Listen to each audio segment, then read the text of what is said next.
जय हिंद। कैसे हैं आप लोग? उम्मीद करता हूँ अच्छे होंगे और आपकी तैयारी बहुत बढ़िया चल रही होगी। ये 25 क्वेश्चन है और अच्छे क्वेश्चन का लेवल ठीक है और आपको इसकी जानकारी होनी चाहिए। और ये 25 क्वेश्चन में आपका टारगेट 20 क्वेश्चन का है। अगर आप 20 क्वेश्चन कर ले रहे हैं तो इसका मतलब आपकी तैयारी ठीक चल रही है। और जो क्वेश्चन नहीं आ रहा होगा बिल्कुल परेशान होने की ज़रूरत नहीं, उस एरिया को केवल आप लोग देख लीजिएगा। ठीक है, चलिए स्टार्ट करते हैं। और पहला ही क्वेश्चन है आपका, खेल विज्ञान में वाइस ग्रिप थ्योरी का उपयोग किस प्रकार के खेल में किया जाता है? ठीक है, रग्बी, तीरंदाजी, कुश्ती और भारोत्तोलन। ए रग्बी, बी तीरंदाजी, सी कुश्ती और भारोत्तोलन। तो सही उत्तर होगा इसका आपका तीरंदाजी। ठीक है, लैक्टिक एसिड थ्रेशोल्ड एथलीट को किस क्षमता को इंगित करता है? लैक्टिक एसिड थ्रेशोल्ड एथलीट की किस क्षमता को इंगित करता है? ऑप्शन में एरोबिक सहनशक्ति, मांसपेशी सहनशक्ति, एनारोबिक सहनशक्ति और लचीलापन। सही उत्तर बताना आपको। और इसका जो सही उत्तर होगा, ये उत्तर होगा आपका एनारोबिक सहनशक्ति। ठीक है, 2 क्वेश्चन होगा। तीसरा क्वेश्चन, हाई परफॉर्मेंस ट्रेनिंग पीरियोडाइजेशन का मुख्य उद्देश्य क्या है? इंपॉर्टेंट क्वेश्चन है और अच्छा क्वेश्चन है।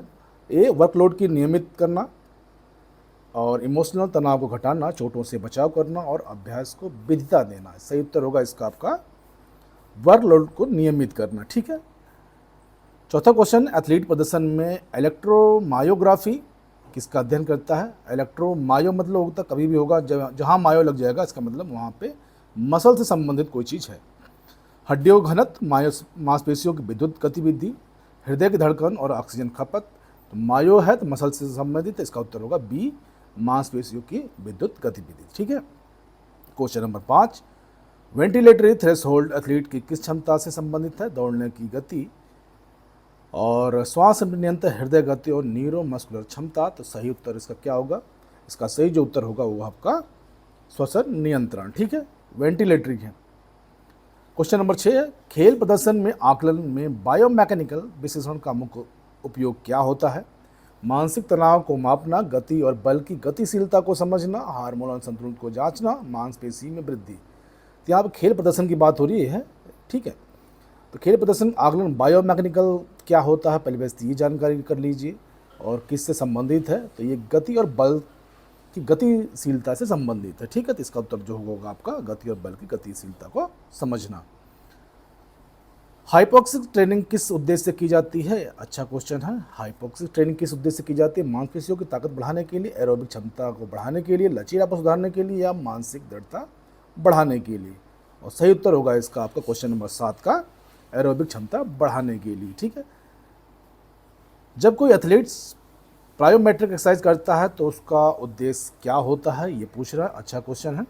गति में सुधार करना, सहन शक्ति बढ़ाना, विस्फोटक शक्ति में वृद्धि करना, संतुलन को सुधारना। गति, स्पीड, सहन शक्ति, इंडोरेंस, विस्फोटक, एक्सप्लोजिव पावर, संतुलन को बढ़ाना, बैलेंस। सही उत्तर होगा आपका विस्फोटक शक्ति में वृद्धि करना। ठीक है, अल्टरनेटिव क्यूनेटिक ट्रेनिंग किस प्रकार के खेल में सहायक है? क्वेश्चन नंबर 9, अल्टरनेटिव क्यूनेटिव ट्रेनिंग किस प्रकार खेल में सहायक है? मानसिक थकान को कम करना, शरीर में जल प्रतिधारण करना, खेल के मानसिक और शारीरिक दोनों पहलुओं को सुधारना और हार्मोन स्तर को संतुलित करना। जो इसका जो सही उत्तर होगा वो उत्तर होगा खेल के मानसिक और शारीरिक दोनों पहलुओं को सुधारना। ठीक है, क्वेश्चन नंबर 10, ऑक्सीडेटिव फास्फोराइलेशन किस प्रकार की ऊर्जा का उत्पादन प्रक्रिया से संबंधित है? क्वेश्चन नंबर 10 फिर से सुनिए। ऑक्सीडेटिव फास्फोराइलेशन किस प्रकार की ऊर्जा उत्पादन प्रक्रिया से संबंधित है? एनारोबिक ऊर्जा उत्पादन, क्रिएटिन फास्फेट ऊर्जा प्रणाली, एरोबिक ऊर्जा उत्पादन और लैक्टिक एसिड ऊर्जा प्रणाली। तो सही उत्तर होगा इसका आपका 10वीं का जो उत्तर होगा ये होगा आपका एरोबिक ऊर्जा उत्पादन। ठीक है, सी हो इसका सही उत्तर, सी होगा। ठीक, अब नेक्स्ट चलते हैं। ओलंपिक खेलों में इंटरवल ट्रेनिंग की अवधारणा का प्रयोग किस खेल में सर्वाधिक होता है? ओलंपिक खेलों में इंटरवल ट्रेनिंग की अवधारणा का प्रयोग किस खेल में सर्वाधिक होता है पूछ रहा है। Long distance running, short put, gymnastic, high jump. इसका सही उत्तर होगा ए, लॉन्ग। सही उत्तर होगा किस क्या? ए। ठीक है, लॉन्ग डिस्टेंस रनिंग। खेल प्रशिक्षण में कैलोरिक सर्कुलर थ्योरी का मुख्य उद्देश्य क्या है? खेल प्रशिक्षण में कैलोरिक सर्कुलर थ्योरी का मुख्य उद्देश्य क्या है? ऊर्जा उत्पादन वृद्धि, मांसपेशी में पुनर्निर्माण प्रक्रिया, शोषण और ऊर्जा संतुलन, शारीरिक दक्षता में सुधार। इसका जो सही उत्तर होगा आपका पोषण और ऊर्जा संतुलन। ठीक है, चलिए क्वेश्चन नंबर 12 खत्म हो गया। कितने सही हुए चेक करते रहिएगा। स्पोर्ट्स साइकोलॉजी में आत्म प्रेरणा सेल्फ मोटिवेशन को बढ़ावा देने के लिए किस तकनीक का उपयोग किया जाता है? विजुअलाइजेशन, माइंडफुलनेस, लक्ष्य निर्धारण और हाइपोथेरेपी। ठीक है, इसका जो सही उत्तर होगा आपका जो माइंडफुलनेस क्या होता है पहले ये जान लीजिए, विजुअलाइजेशन क्या होता है ये जान लीजिए, हाइपोथेरेपी क्या होता है। तो जो इसमें जो सही उत्तर होगा मेरे हिसाब से विजुअलाइजेशन होगा। ठीक है, माइंडफुलनेस एक यौगिक प्रक्रिया है जो दिमाग के ऊपर या आपके तनाव को कम करता है। ठीक है, आगे चलते हैं। कायरोप्रैक्टिक एडजस्टमेंट किस प्रकार की चोटों के लिए प्रभावी है? आंतरिक मांसपेशियों की चोटें, रीढ़ की हड्डी के तंत्रिका संबंधी समस्याएं। ठीक है, और हृदय रोग और त्वचा संबंधित चोट। तो कायरोप्रैक्टिक एडजस्टमेंट ए, बी, सी और डी। सही उत्तर क्या होगा मेरे हिसाब से बी। तो जो सही उत्तर होगा आपका रीढ़ की हड्डी और तंत्रिका संबंधी समस्याएं। ठीक है, ग्लाइसेमिक इंडेक्स एथलीट के प्रदर्शन में किस प्रकार की भूमिका निभाता है? इंपॉर्टेंट क्वेश्चन है। ग्लाइसेमिक इंडेक्स एथलीट के प्रदर्शन में किस प्रकार की भूमिका निभाता है? मांसपेशियों की ताकत बढ़ाता है, त्वरित ऊर्जा उत्पादन करता है, लचीलापन सुधारता है, शारीरिक संतुलन बनाए रखता है। ग्लाइसेमिक इंडेक्स, तो जो सही उत्तर होगा इसका आपका त्वरित ऊर्जा प्रदान करता है। ठीक है, क्रेटीन सप्लीमेंट का मुख्य उद्देश्य क्या है? मांसपेशियों की थकान को कम करना, मांसपेशियों की वृद्धि और तेज करना, हार्मोनल संतुलन को सुधारना और शरीर में लचीलापन को बढ़ाना। क्रेटीन सप्लीमेंट होता है जो अधिकांश स्पोर्ट्समैन यूज़ करते हैं। इसमें सही उत्तर बताना ए है, बी है, सी है, डी है। तो इसका जो सही उत्तर होगा मांसपेशियों में वृद्धि करना और तेज करना। ठीक है, 17वां क्वेश्चन है hit training. High intensive interval training किस प्रकार के एथलीटों के लिए सबसे उपयुक्त है? हाई इंटेंसिव इंटरवल ट्रेनिंग किस प्रकार के एथलीटों के लिए सबसे अधिक उपयुक्त है? लंबी दूरी के धावक, स्प्रिंट्स और विस्फोट शक्ति वाले एथलीट। बी है, सी है तैराकी प्रतियोगिता, डी है जिम्नास्ट। ए लंबी दूरी, बी स्प्रिंट्स और विस्फोटक, सी तैराकी प्रतियोगिता, डी जिम्नास्ट। सही उत्तर होगा बी। सही उत्तर होगा बी, स्प्रिंट्सर और विस्फोट शक्ति वाले एथलीट। ठीक है, 18वां क्वेश्चन है खेल में कॉग्निटिव फंक्शन सुधारने के लिए इस प्रकार का अभ्यास किया जाता है? खेल में कॉग्निटिव फंक्शन को सुधारने के लिए, फंक्शन मतलब दो चीज़ मिल रही होगी, सुधारने के लिए किस प्रकार का अभ्यास किया जाता है? हाई इंटेंसिटी शारीरिक व्यायाम, मानसिक दृष्टिकोण और स्मृति आधारित अभ्यास, संतुलन तो लचीलापन के व्यायाम, लंबी दूरी के कार्डियो अभ्यास। डी नहीं होगा, संतुलन तो लचीलापन नहीं होगा। हाई इंटेंसिटी शारीरिक व्यायाम नहीं, केवल एक चीज़ पे है ये। बी मानसिक दृष्टिकोण स्मृति आधारित अभ्यास। जो सही उत्तर होगा इसका बी, मानसिक दृष्टिकोणों से स्मृति आधारित अभ्यास। ट्राइएथलॉन प्रतियोगिता में कौन कौन से खेल शामिल है? ये आपके होमवर्क में है, इसको बताइएगा। पहला है दौड़ तैराकी साइकिलिंग, बी है लंबी दूरी तैराकी दौड़, सी है साइकिलिंग बॉक्सिंग दौड़, डी है दौड़ कुश्ती और साइकिलिंग। ठीक है, सही उत्तर बताइएगा मेरे को कमेंट में। किस प्रकार के श्वसन तकनीक को धीरज आधारित खेलों में उपयोग किया जाता है?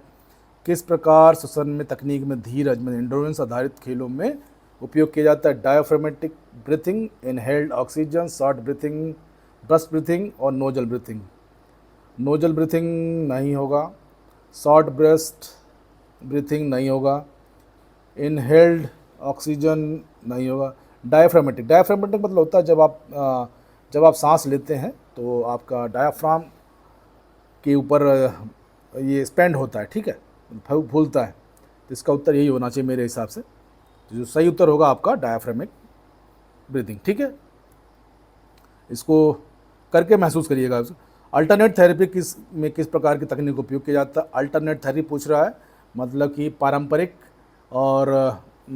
दवाओं से हटके कुछ प्राकृतिक उपचार टाइप का है, जैसे एक्यूप्रेशर हो गया, योग हो गया और यूनानी मेडिसिन हो गया, इस टाइप का।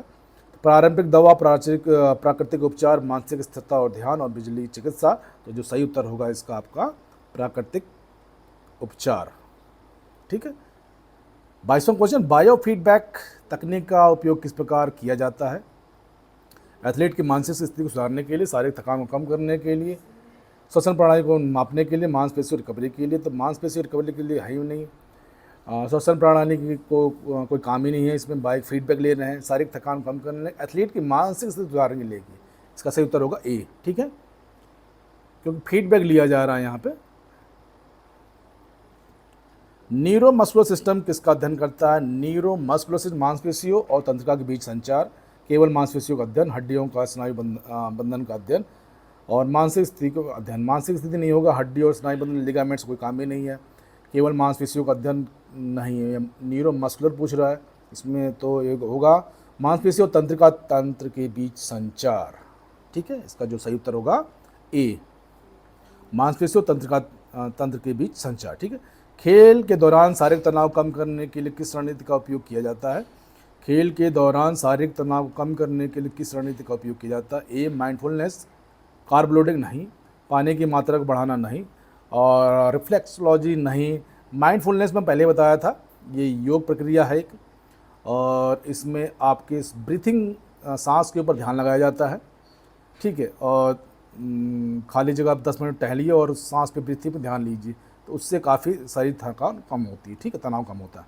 तो इसका जो सही उत्तर होगा आपका माइंडफुलनेस।